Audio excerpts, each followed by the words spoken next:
This year, the country celebrates the 26th anniversary of the EDSA People Power Revolt, when people came out into the streets to oust President Ferdinand Marcos and restore democracy to the country.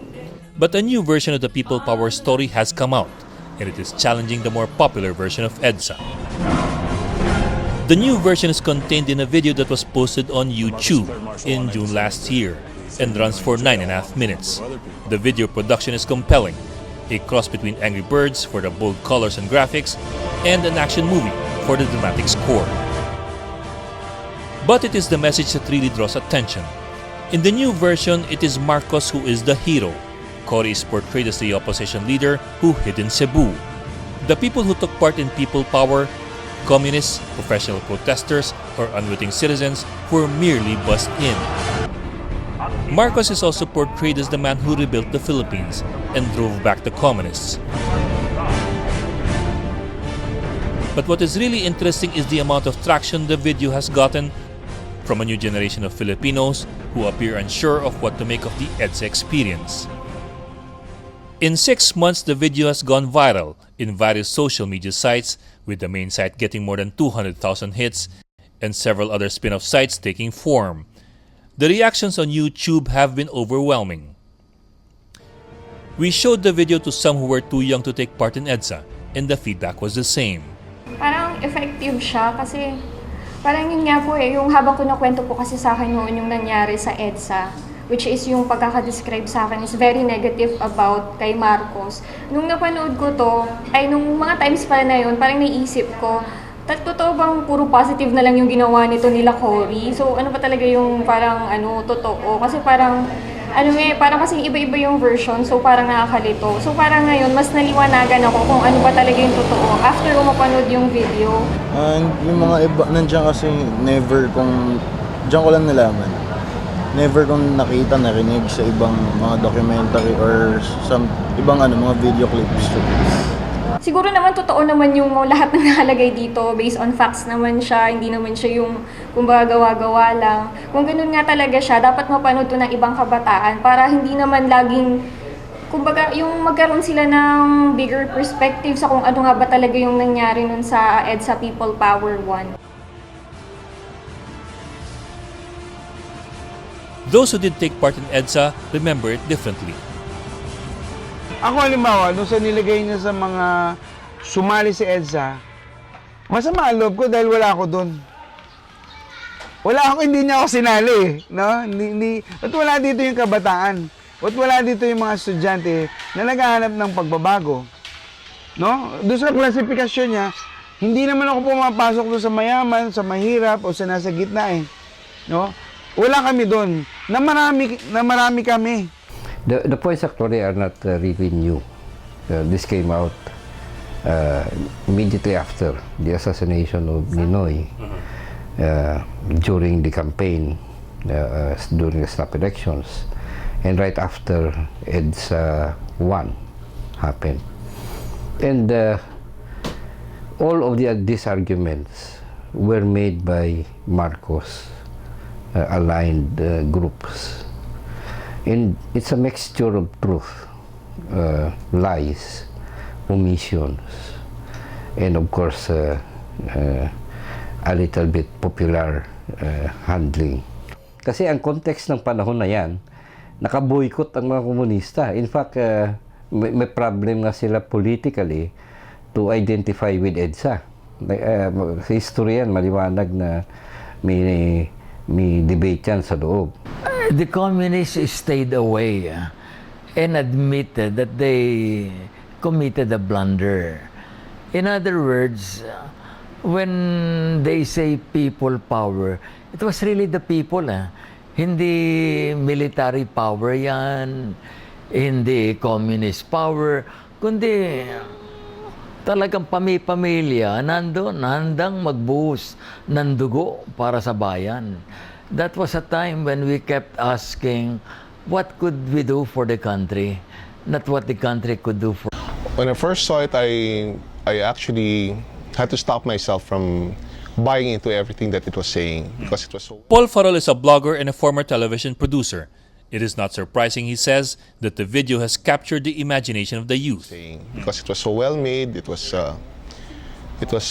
glossy, it was sexy, it had all of the elements. It had dramatic tension. It was a lot of imagery that really played out the story well. And it didn't do it with intricate voiceovers or anything. It was just images, words, sound bites, and that. It was I saw it as a very powerfully made and well-crafted video. Well, it was a professionally made video. The one who conceptualized this knows his stuff. Nag-observe siya ng rules ng mass communication.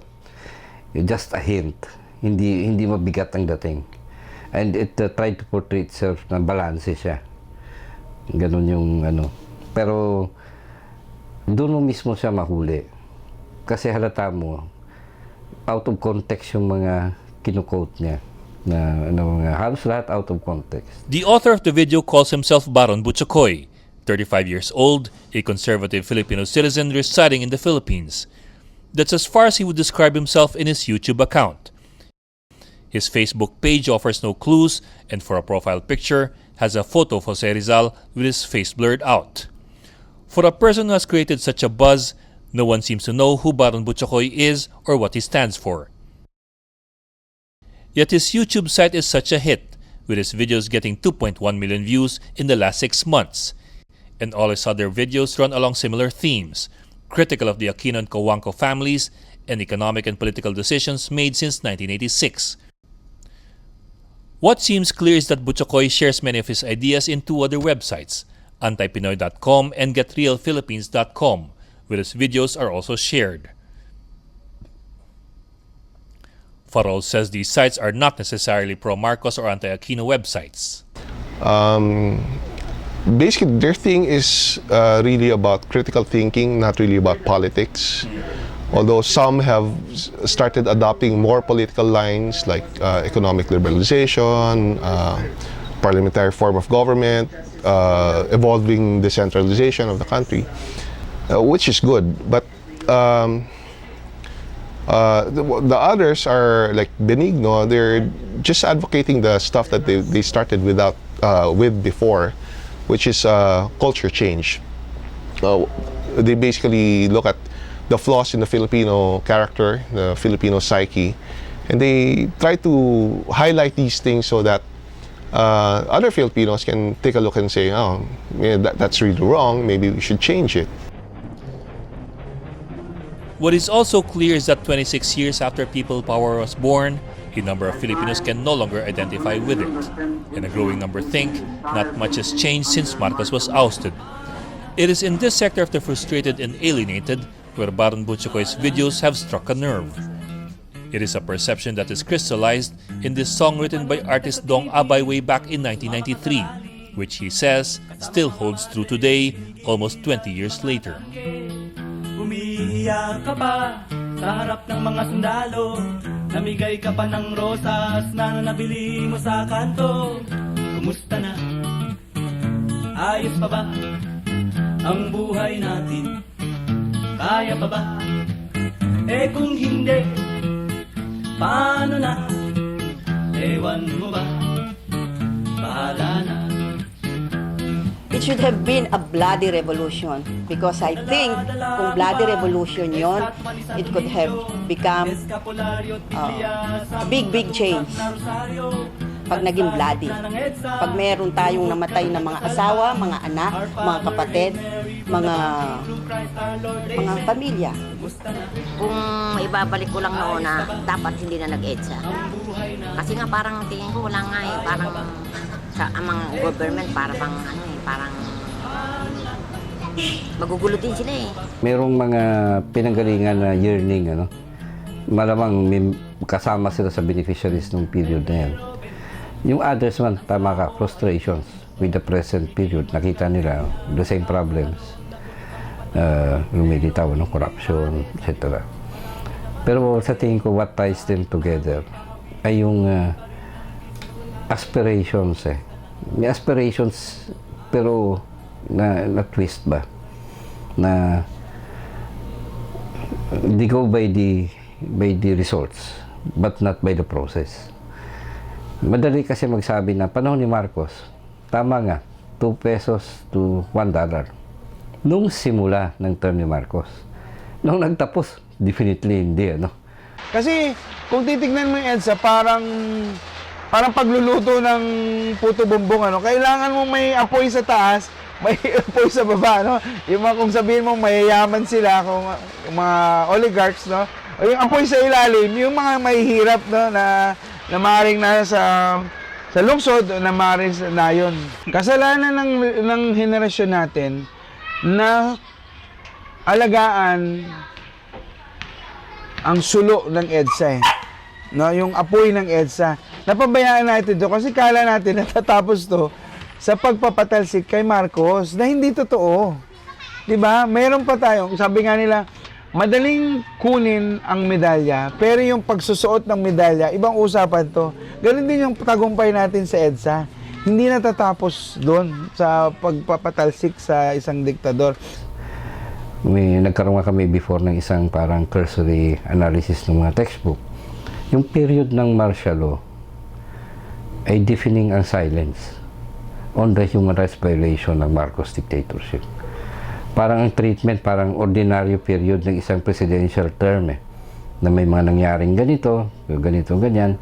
EDSA was never given a special place. In the end, it is the message and not the messenger. Yet there is another message hidden in the popularity of Baron Butchikoy's videos. And it is the message sent by all those who still cannot understand what it is we try to commemorate in February of every year. Ang kinakalungkot ko dito, dahil nga ang dami nating mga unfinished businesses, no? At makikita ito nung panahon ni Andres Bonifacio, ni Jose Rizal, Andres Bonifacio, o kahit nung una pa, nung panahon siguro ni Lapu-Lapu, no?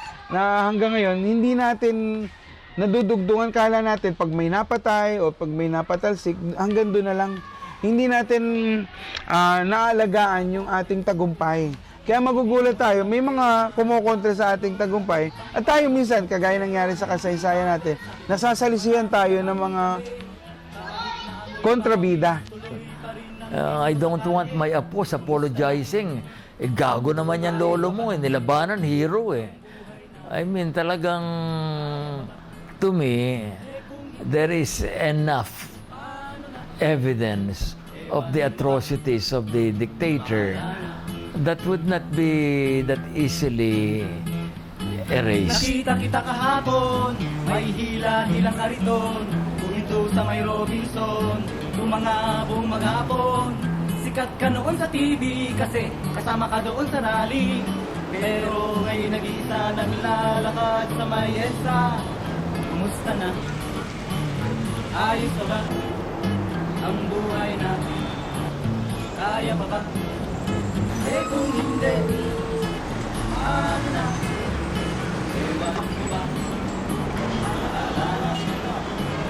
For the Philippine Center for Investigative Journalism, Ed Lingao. Ayos pa ba ang buhay natin? Kaya pa ba? Eh kung hindi, paano na? Ewan mo ba? Bahala